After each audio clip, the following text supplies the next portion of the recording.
Hello and welcome to Stroke by Stroke. And welcome to the Mad Scientist Lab. I've been thinking about what might I be able to do to make it so that the definition, when colors bleed together on mineral paper, if I'm using like liquid or watercolor ink or liquid watercolor or acrylic ink, I wanted to see what would happen. Since this paper is made out of, it's mineral paper, it's made of calcium carbonate. Vinegar, this is Heinz white vinegar in a wee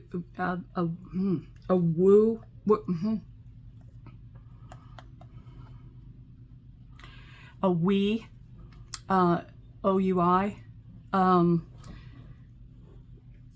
yogurt jar. Apparently my aphasia isn't much better today. Anyway, you can get lids for those jars, and so I have set up white vinegar, iodized table salt, and 91% isopropyl alcohol. And I wanted to test those and see what happens. All right, so let's experiment. Let's use some phthalo blue watercolor ink. If I use a brush with just plain water, and I move through it, that's what happens. And I'm going to add some white acrylic ink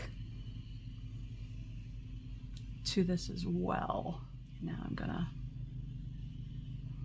there we go. Okay, if I come over here, I have a few questions for myself. If I start with the white vinegar, oh, see, look, it's getting those beautiful colors and stuff going. Really beautiful there. And, okay, so now, if I just put my brush in white vinegar, and remember, calcium carbonate, so it may fizz, it may eat a hole, it may do nothing.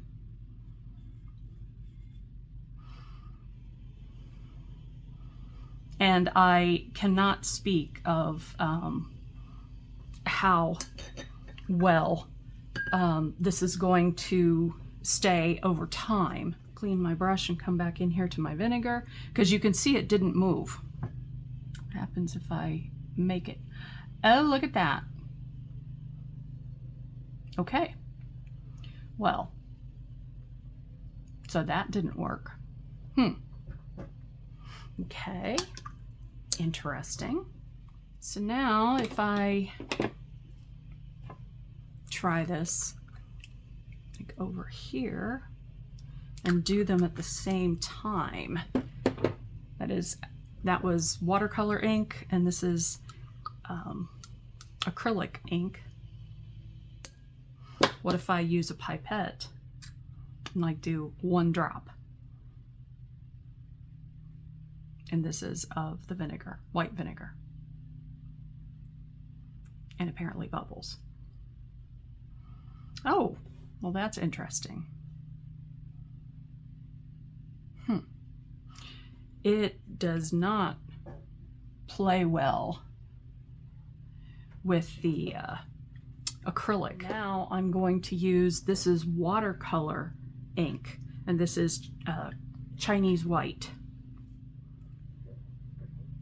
Okay, so 2 drops of the white, 1 drop of the 2 white, 1 blue. And now I'm coming back to my vinegar, and let's move it together like that.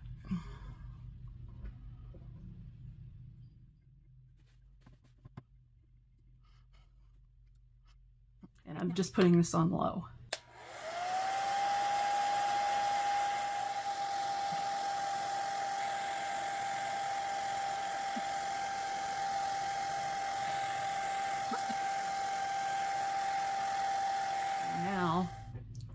let's see what happens when I use salt on my mineral paper with acrylic or watercolor ink and acrylic. And I'm going to use water with this. So, okay. So this is with the Chinese white, and this is with the white acrylic. Okay. Okay. And I'm just gonna do this. Okay. Did some fun stuff.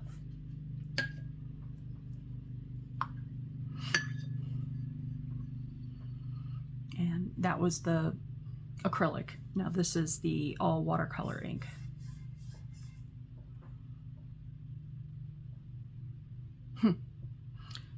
Well, that's just different from the beginning, isn't it? All right. And so now I'm just going to throw some salt here.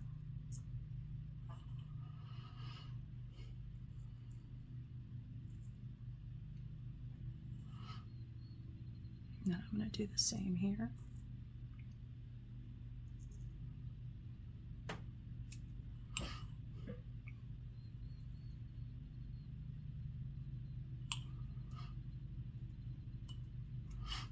All right. Now I'm going to use the hair dryer and see what this does.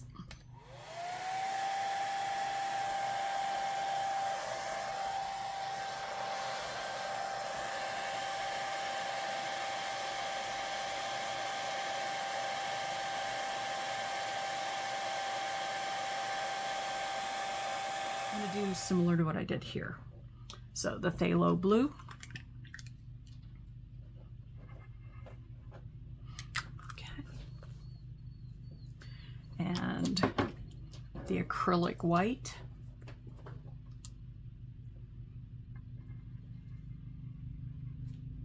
Okay. And the phthalo blue.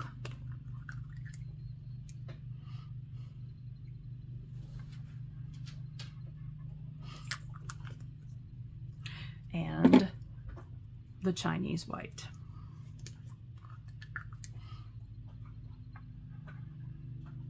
And now I'm going to come in here to the isopropyl alcohol. And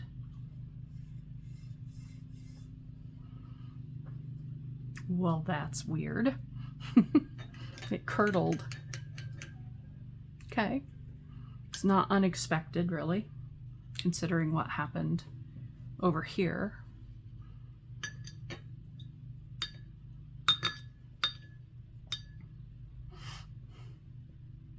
Okay, I'm gonna try this really well.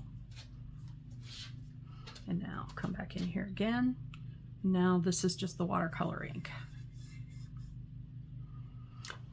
Okay, I went off the page, didn't exactly mean to do that, but okay, and now let's see what happens. The hairdryer on low.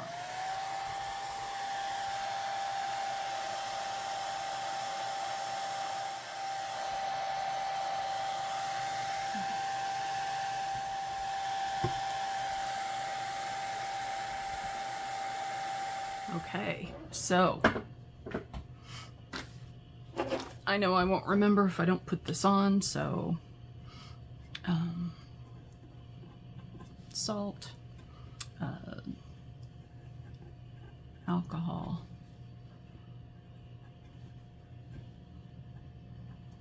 and okay, vinegar. Yep. I'm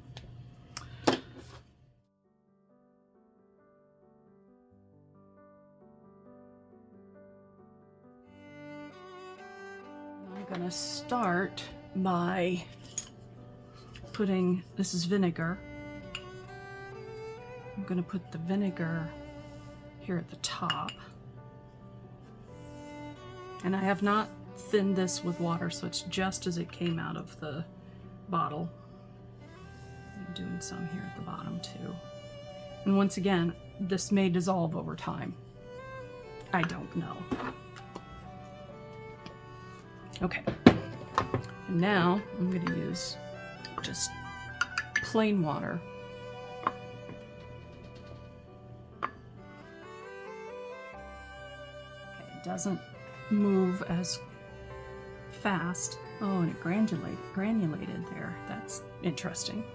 I actually like granulation, so I'm just going to do a swipe through there just to maybe help it out a little. So now I'm going to add some alcohol from a pipette.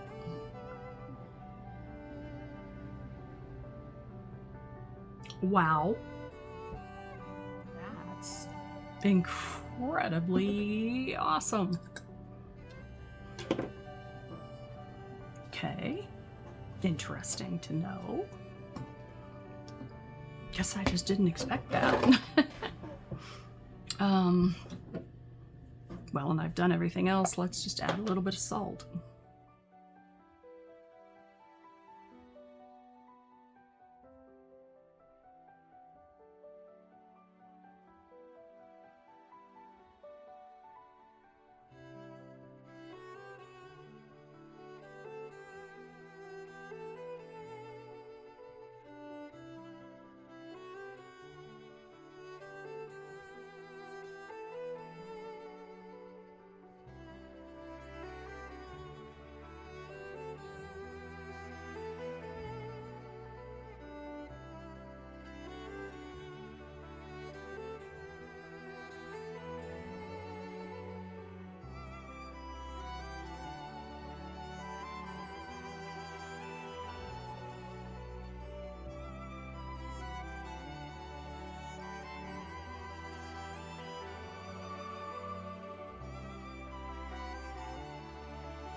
I'm going to put a little vinegar on it.